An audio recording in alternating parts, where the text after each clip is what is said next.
Hello everyone. I'm tempted to begin this video with apologies about lighting and about sound quality and so on, but really, perhaps, I should apologize for a potentially grumpy state of mind. Bearing in mind that it is summer, and I hate summer. I struggle with everything about it. I'm glad it exists, but in terms of personal experience, it's not my cup of tea. And at the moment, the way that's manifesting is I feel very much that the world is extremely loud and very bright and just really sensory unfriendly. So I'm going to take my time making this video, and hopefully what I'm perceiving to be excess noise and confusing light and so on is you know, one of those very sort of sensory subjective things, and it doesn't at the very least translate on camera. So, I have, you know, my setup here, and I have my personal witchy puppet at the ready, just off camera to kind of like rest my hand on and stabilize myself. So I'm just going to get into it. So as you will see from the title of this video, this is going to be an exploration of the year ahead reading that I did for myself, obviously at the beginning of the year, or rather at the very, very, very tail end of 2022.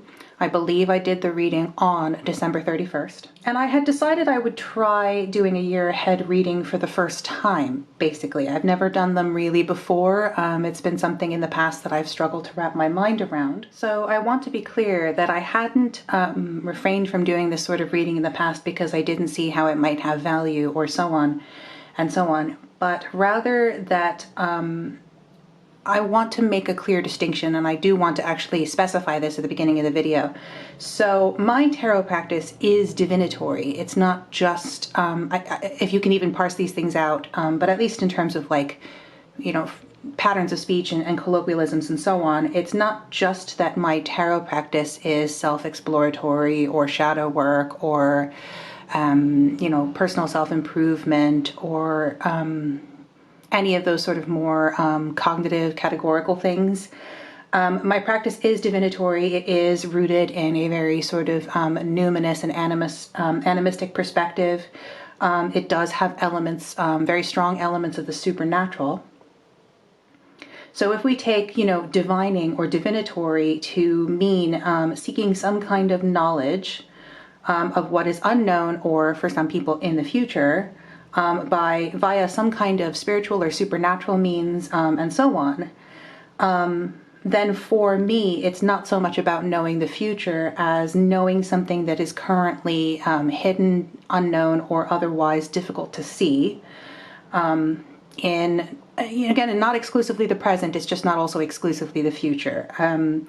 I think an emerging theme on this channel is that in terms of how a lot of people approach things, I tend to struggle with like predetermined categories simply because I do see a lot of things as bleeding together and or just being very nebulous terms to begin with. That's actually a theme that's going to come up in further explorations around the Crystal Tarot, which I will be making more videos about soon. I think furthermore, part of the reason I usually or almost never would read about the futures, you know, per se, is because I'm actually just not interested. I don't really tend to like to ask myself questions going forward unless it's very distinctly self-driven. So things like goal setting or, you know, just wondering about where and how I'll end up doing X, Y, and Z. But for me, that's much more of a, I've decided it's going to be this kind of thing. And then if it doesn't work out, then like whatever. I suspect that has a lot to do with my own personal story and just how in or out of control large aspects of my personal story have been, you know, with or against my own will. And any number of people may hear me say that and go, well, certainly reading the future would actually be extremely useful for you if that is your story. And I do see that, and I don't even disagree. It's just, you know, again, I can only go where my interest goes, I suppose. So on that note, a quick note, therefore, about my tarot reading practice. We talk a lot online about wanting to see more specifics about a given person's reading practice. and, you know, see their process. What techniques do they use in reading, doing readings on camera, and so on. And while I'm not going to be going through in this video every single card I got for the year in detail, this is not going to be a reenactment of my tarot reading and whatnot. I do actually want to explore and talk about some of those sorts of techniques as they appear in my own practice through the lens of my own personality and my own neurodivergence, among other things. So very briefly, my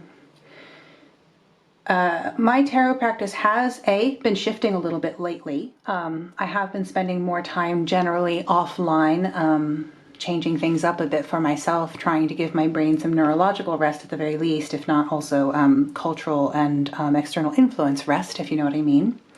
You know, leaning in, I suppose, to a little bit of a hermit mentality in some ways. But specifically as relates to the internet. But I've also been focusing on what I've been, at least for now, calling world building. I've mentioned this to a few people in conversations in recent months. World building, not just in terms of my own art or my witchy practice and so on and so forth, my spirituality, my way of life, but also with my tarot practice more specifically. I am going to address that, I think, fairly soon in another video, but I want to make sure that I have a sense of what I want to say and how I want to present that. But furthermore, I would say that a lot of my personal reading style is characterized by the voice of tarot decks in an animist sense. I don't want to be mistaken, not because I judge this, but simply because it does not apply to me. I don't want to be mistaken for saying that all of my decks have different personalities and that they say such and such and such and such, or they troll me or whatever. I think perhaps those words get used in really informal ways anyway, and that if you were to be one-on-one in conversation with any given individual, they would specify further what they usually mean by that. And that can be lighthearted or not. But when I say voice, what I mean more specifically is that it's not voice in the sense of vocals, any kind of literal anthropomorphized personality or identity, but rather that each deck comes, I suppose I overuse the word agency, but each deck comes with some worldview, identity, set of experiences they are prepared or equipped to provide to me or to any other person. And that ultimately what that starts to add up to, or what that may be, I suppose, symptomatic of, is something that I see in a very animist way, and that, you know, the closest approximation I can come to in terms of terminology is the word voice at this time. But also a lot of my understanding of how I relate to my decks is in terms of mood, or by subject matter, or by goal at hand. And I am also primarily motivated through visuals. So I can read tarot, as is intentionally built into tarot decks, by the way. And I am actually at some point hopefully going to make a video about that as well. You can read tarot like you read a painting or a cathedral and so on. Like the art historical language and composition and techniques are all there. That's part of the reason it works as far as I'm concerned. As I have also made clear several times on my channel, most of my readings incorporate some aspect of my pagan spiritual identity, my religious identity, my mythological framework, and so on. That does mean that, as probably is the reason that this seems to be scarcer online, that discussing the ins and outs of my own readings may not appeal to everyone, or may not be the most relatable. But certainly going forward in this video, my hope is that people will just find that it's illustrative of a set of examples of techniques or something, you know, according to some person's brain. So in terms of visuals, I want to specify which deck I'm using, which is, I'm already making a mess of it because I use it constantly. This is the Noble Art Tarot by Lennon Smith. Now, quick disclaimer, and, you know, contextual information. I bought this deck with my own money of my own accord, with the exception of the, I believe, 15 cards extra that have recently been released. I had independently been wondering about one or two cards in the deck, and had a little while ago reached out to Lennon to ask her about them. And it turned out, and I had not known this, that she had already been working on the 15 card replacement pack / additional pack. And so that she did send to me for free because she had it ready to go, and I had happened to be kind of back and forthing with her about 1 or 2 cards. I had not anticipated that, and that was not the intent of my contacting her. That is not the question I initially asked. She offered, and I accepted. So there you have the sort of contextual background on this deck. I paid for everything except for the added 15 cards in this deck of my own accord and of my own volition. Furthermore, I do not do reviews on any aspect of any of my platforms. It's just not something I'm interested in doing. It's not something I feel qualified to do. It's not something I want to do. When I show a deck, it is because I am actively using it, and it will never be otherwise, and I'm not interested in it being otherwise.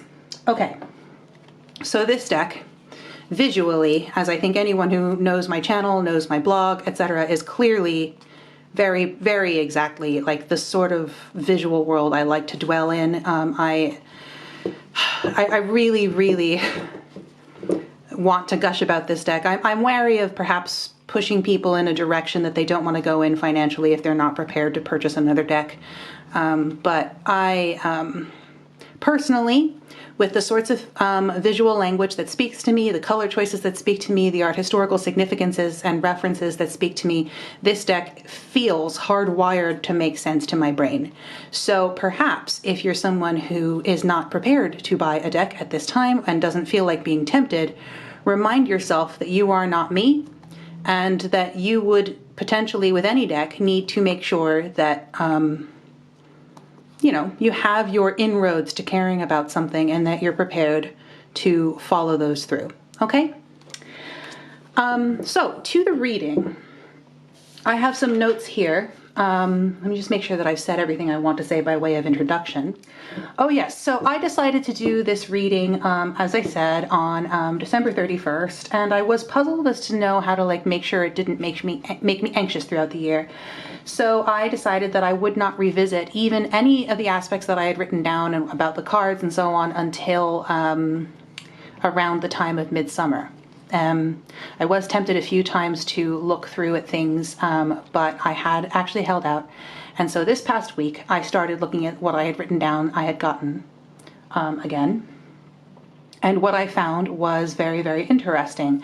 And the idea really was to, halfway through the year, see to what degree the cards had mapped onto the year, whether or not they mapped on at all, not with the intent of shoehorning things, but just sort of seeing how much these things were or were not aligning, and then to take a quick glance at the year, the remainder of the year to come, knowing what I know about my own personal rhythms, seasonally, from month to month, that kind of thing. So yeah, that was the intent here.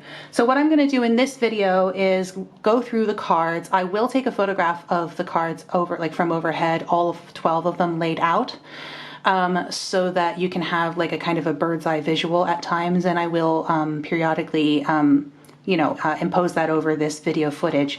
But in terms of the video footage, what I'm going to do is show a couple of cards, 2 to 3 cards at a time, in segments, and just sort of talk about things in, a certain amount of detail. But I'm not going to go through every card, and I'm not going to, cover every single personal detail and so on. I also don't want to make this video too massively long.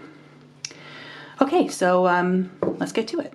Okay, so first thing to note about the year as a whole, as I have with the photograph laid over on screen, is you will notice that between the 2 sets of 6 months, there is, to some degree or other, a color difference. Colors in general seem to be more vibrant and fiery towards the earlier part of the year, maybe more color extremes, and a bit more muted and natural tones towards the end of the year. I think there's also a very interesting interplay between light and dark, between the top layer and the bottom layer. And that's, of course, only if we arrange this at 6 months at a time. There are also warmer tones earlier on in the deck and cooler, more green tones later on in the deck. And I think that the interplay, when I did the reading, I also took note of how many majors had I received, how many courts, which were the courts that I had received, what were the elemental dignities, and so on. And I definitely noted straight away a strong number of, say, for example, cups, which is a suit I'm going to talk about in the Crystal Tarot video that I'll have coming up at some point soon, because I struggle with cups in terms of differentiating them from certain other elements in certain ways, and I think that has interesting things that, you know, can be brought to bear on the Crystal Tarot more specifically. But as such, it seemed really interesting to me, therefore, that there did seem to be a large number of cups in this reading. I think the first thing that one will also note from the overhead view, as it were, is the January card versus the December card for this year, and how those may or may not speak to one another. Okay, so now I'm going to go into sort of some groupings of cards. So these cards here are my cards for January and February. Now, right out the gate, we will see there are two reversals, and you will therefore note that I do read with reversals. So a word about that. I do not read reversals in a massively formulaic way. There is no one set rule for reversal significance, or the significance of reversals. I tend to view it as, if anyone who's familiar with drawing, you will know this technique of ensuring that the composition of an image or a work of art is well thought through, consistent, and has no glaring errors to the eye of someone else by turning it upside down and working on it upside down as it's being drawn occasionally. Or a similar effect is if you're working on a piece of art and you want to see if there's any glaring problems in it that you're not getting because your brain is overcompensating for, you know, your errors of vision or your sort of blind spots. You take a photograph of the work you're doing, say, with your phone and so on, and for some reason, looking at the photograph, you'll suddenly say, I don't know if you're doing a portrait, go, oh my goodness, how did I draw the nose like 2 inches too long? Like, it'll feel very much like that. So I see reversals in tarot as working in a very similar manner. Furthermore, as a visual reader and in terms of art, historical composition and composition more generally, I see reversals as very, very significant. So for example, with these two cards, if we had them upright, you know, again, in a very sort of open style reading format or pip card informed manner, we would see the direction that figures are pointing as significant, and we would see certain shapes overall, right? So therefore, reversed, these shapes can gather different forms of significance. And one of the things that visually I would note straight off the bat is a kind of a visual rhyme structure between this shape here, outlined in dark, and then this dark shape here.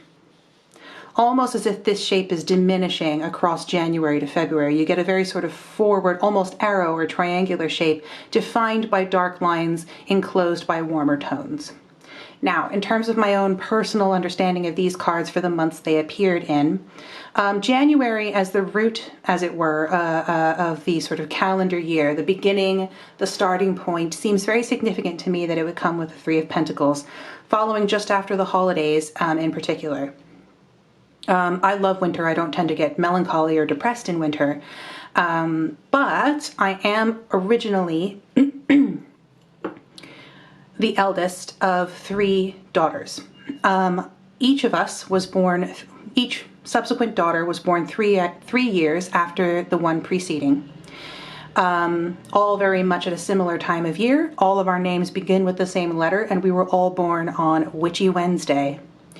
There are a lot of things about my family of origin that are really, really distinctive. And again, with the 3 daughters, we have, in terms of stereotypes of our personalities, very, very strong fairy tale characteristics, with the eldest, hi, that's me, being the most peevish and whiny and complaining and perhaps overly principled.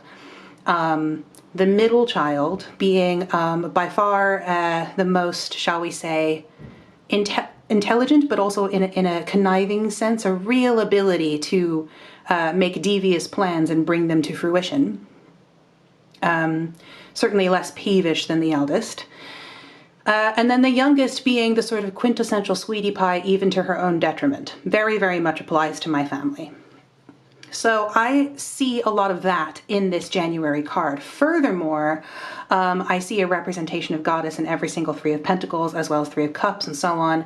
I also see the number 3 as a more stable number than the number 4, which I think is very interesting.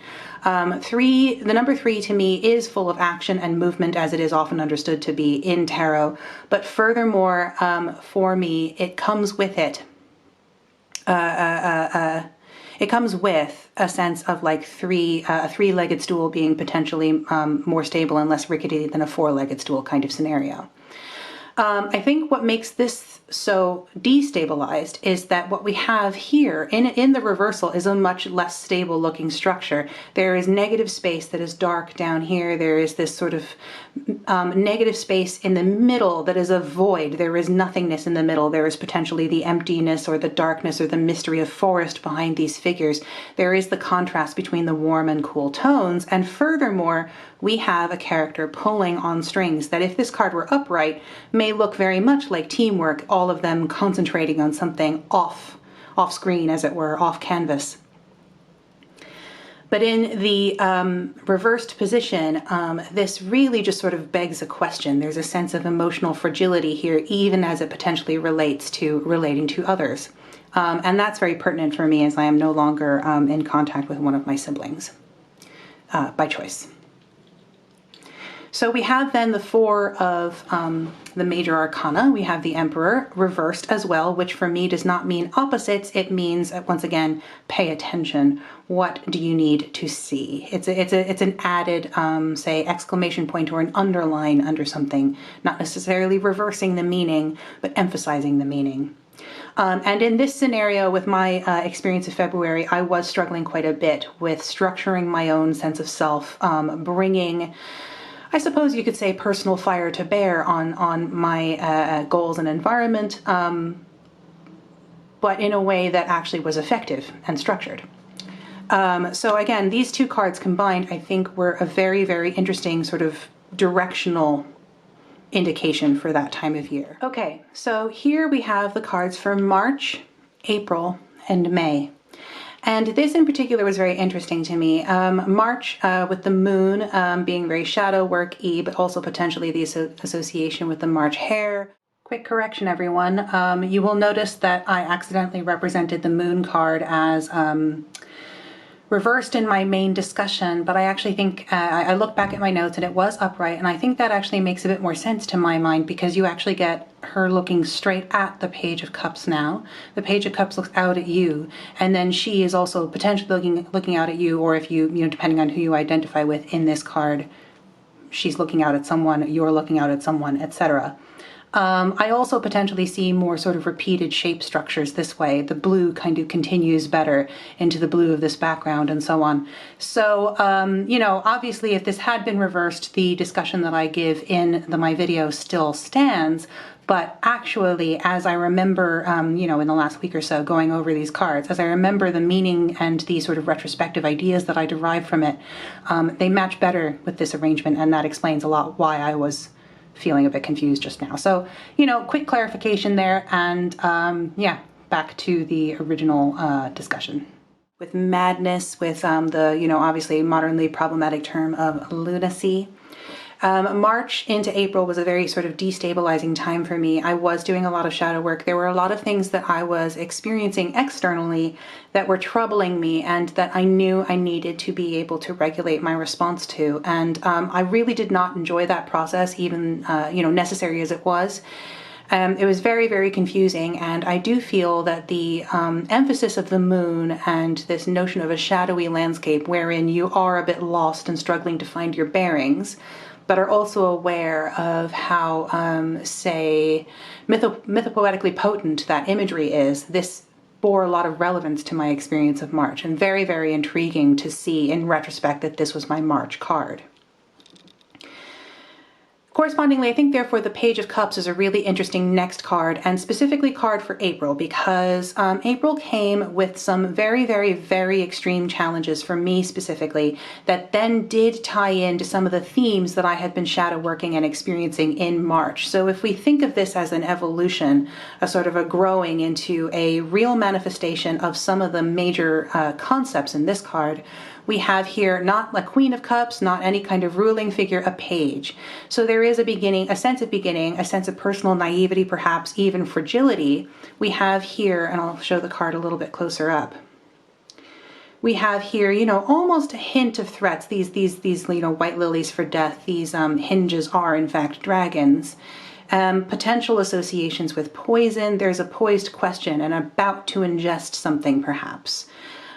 This young girl her hair is loose and has been recently brushed. Incidentally, in April is when I first started this year re-experimenting with newly nuanced techniques from historical techniques of hair care, basically. I'm doing something completely different with my hair that does seem to be working so far, and I'll talk about that someday when I'm ready. But this is almost a very sort of nightgown, personal, domestic, internal, but therefore kind of exposed, questioning image. But at the same time, still that sense of, you know, maybe optimism and constructive curiosity that comes with the Page of Cups, an open-mindedness and a willingness to move forward in spite of potential lingering senses of unease, perhaps. And I felt that that was a very relevant theme, especially in retrospect, for the month of April. Again, at the time, I did not remember that I had the Page of Cups for that month. Therefore, it becomes extra interesting to me that the next card is the Six of Cups for May, because I feel very much that some of the themes that I was working on progressing in these two cards for these 2 months manifested into something more solid and more self-aware in May. I like that May has blossoms in green and a sense of flowing water and so on, in spite of the fact of the fire associations with the month of May. There is a very sort of underlying otherworldly, again, red being mythologically for me anyway, a color of otherworldly magic. So there is an underlying theme here of fire and magic, and potentially echoed in the hair and in the warm color of the roses. But overall, what we're getting with the month of May is a much more stabilized sense of self-awareness, self-possession. But more importantly, one of the themes that emerged out of these 3 months is being able to relate to others on a more one-on-one level, developing friendships, strengthening that personal shadow of mine from past experiences, understanding and integrating that, and doing so in a way that, relevant to the Six of Cups, involves actual reciprocity. So you will notice that in this card, we're not looking at your standard sort of RWS, you know, older brother-esque kind of figure, younger sister-esque kind of figure. We're not looking at two children. The other person in this card, in fact, isn't even depicted in the mirror.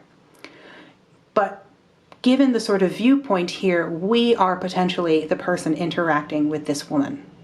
Furthermore, I think it therefore, because of the mirror and the reflective and reflexive nature of the mirror, we are invited to project ourselves into this position, looking outward. It's almost as if we were to lean into this card enough, we might be able to crane our neck and see who is looking, whether it's us or whether it's someone else. And basically what that invites is a dialogue upon a dialogue upon a dialogue. There is a very sort of I-thou nature to this Six of Cups structure. And I really appreciate that, because that is something, reciprocity in particular being the key word, in my head at least, very, very relevant for the month of May and something I'm continuing to work on and strengthen. So what we have now is May to June, June being a reversed Seven of Pentacles. Now this is particularly interesting to me. For one thing, you can see, and it certainly picks up on camera as far as I can tell, that the colors are much more saturated and clear in this card versus this card. And emphasized in my opinion with the reversal, we have a notion on taking it slow, waiting for things to germinate, listening out. There's an echoing here, almost a visual rhyme of silver, and that is emphasized by the reversal here, because if this were upright, the shape might be understood to be somewhat different, you know? So we have visual rhymes, we have certain things echoing, we have almost a kind of a scoop, a downward motion coming up again. And what this says to me, visually speaking, is at the end of May, in terms of my own personal experience of this year, on May 31st, actually, I finally made my own personal Etsy shop live, my art business and so on. And this is something that I had been hoping to do effectively my entire life, had done at various times in the past, had succeeded in some ways, failed in others, all of that kind of stuff. Ongoing life goal that I feel very much I need to approach in a way that is slower and more sustainable. So I also struggle with summer quite a lot, and June in particular, as we approach the solstice, is really, really difficult for me to manage.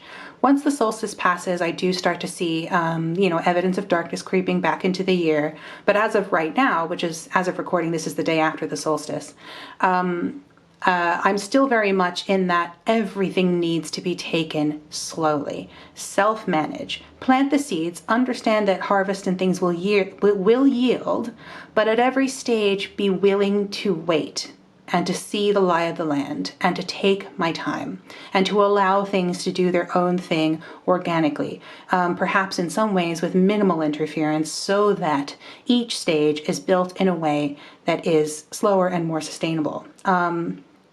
This time period is also when this sigil came to be, which I keep on my altar.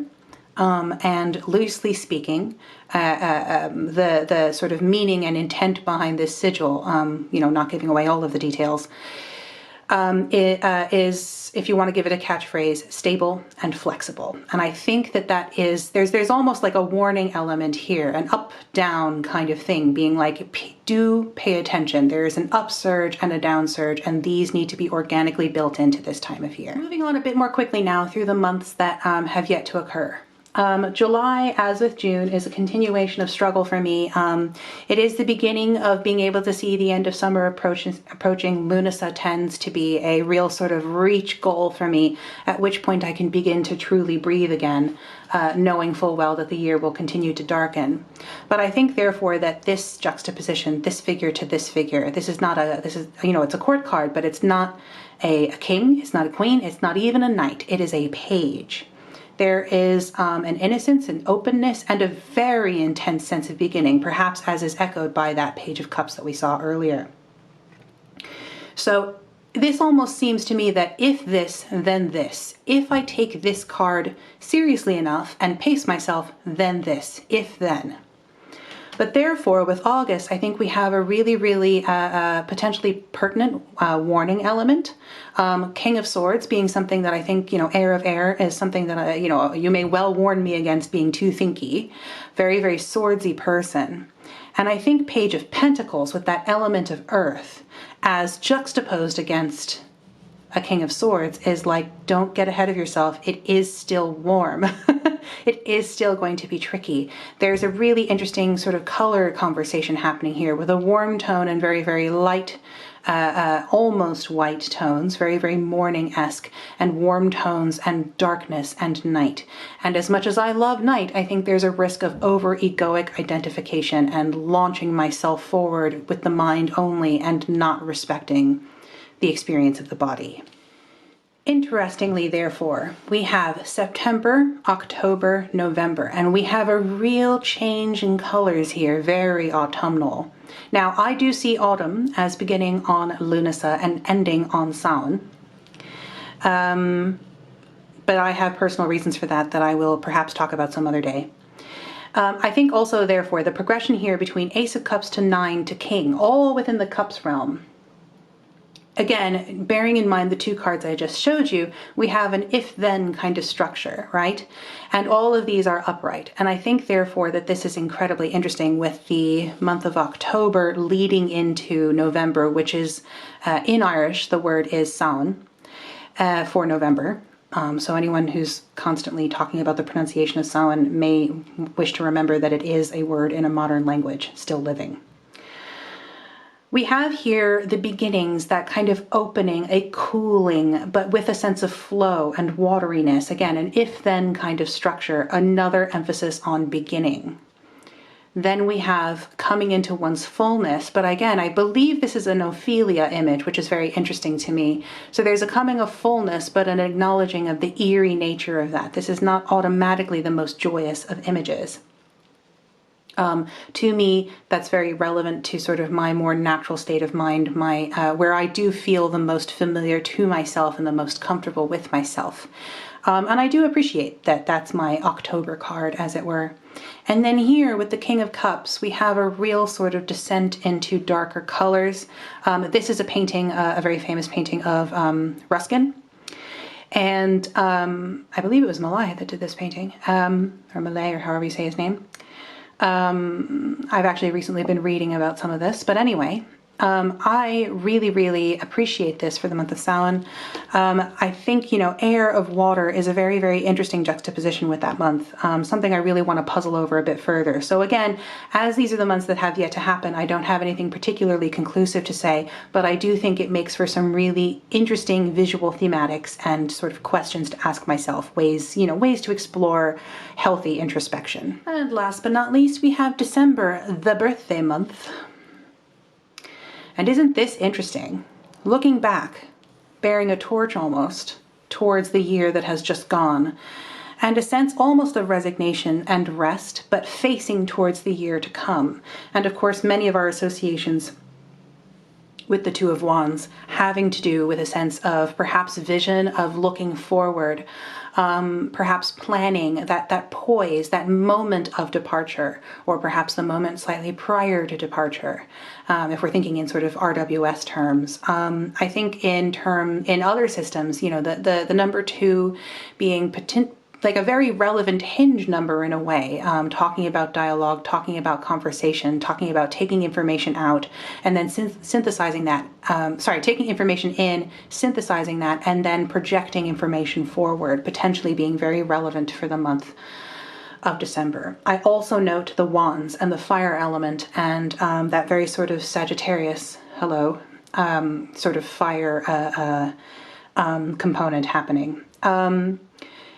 So yes, I also think therefore it's really interesting that this is a very sort of daylight, light and bright card, and that there is a nude exposed element depicted here, especially as contrasted with the very, very dark and incredibly clothed tones of this card. Again, all sort of up in the air questions, things that enhance personal vision going forward, but not necessarily in a way that, as you can tell from my language, means anything particularly predictive in this exact moment. So that's what I have for my year ahead spread. I hope that this in some way was at the very least illustrative of one person's way, some aspects of one person's way of approaching the cards. That those who have been asking, in general, not just on my channel, for more depth and so on, enjoyed at least some of the ideas that I've put forth. Of course, nothing that I say need be conclusive or any kind of end-all be-all. I certainly don't feel that it is. The vast majority of the time, I'm just asking myself questions and going, ooh, pretty pictures. So yeah, I hope that this was at least, interesting and thought-provoking in some way, I would love to hear thoughts in the comments about, approaches and perspectives around this sort of thing. What do you think about the use of negative space? What do you think about reversals? What do you think about year ahead spreads? Do you even like to use decks like this? What are some of your color preferences? What are some of your understandings of elemental dignities? And sure, if you have any understandings of, certain months and whether or not you feel you saw something added about this, do let me know. I'm obviously not promising to take it on board necessarily, but I think that, getting a conversation going in some capacity in the comments is definitely a worthy endeavor, so I hope to see you there. All right. I hope everyone is doing well, taking care of themselves to the best of their ability, and being kind, and I'll see you all next time. Bye.